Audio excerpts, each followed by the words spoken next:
سي عقبة بن نافع الفهري، ما يعرف بالفتنة الكبرى التي طرأت في المشرق. وهنا غتصبح الأمور في شمال إفريقيا تاريخها غامض، إن ذلك تأثر بما كان يحدث في المشرق.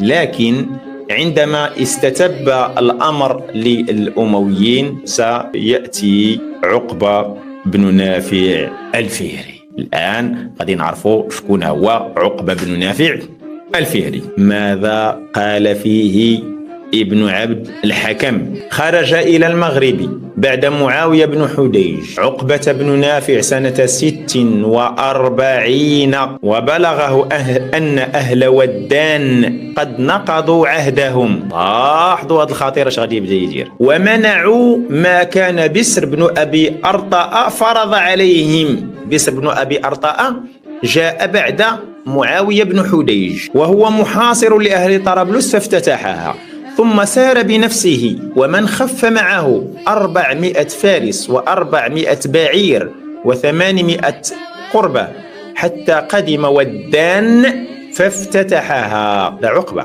لاحظوا اش غادي يدير كما ورد في الرواية، أنا ما تنزيدش من عندي. وأخذ ملكهم ملك وزدان فجذع أذنه فقال، هذا ملك ودان، لما فعلت هذا بي وقد عاهدتني؟ فقال عقبة، فعلت هذا بك أذبا لك، إذا مسست أذنك ذكرته فلم تحارب العرب.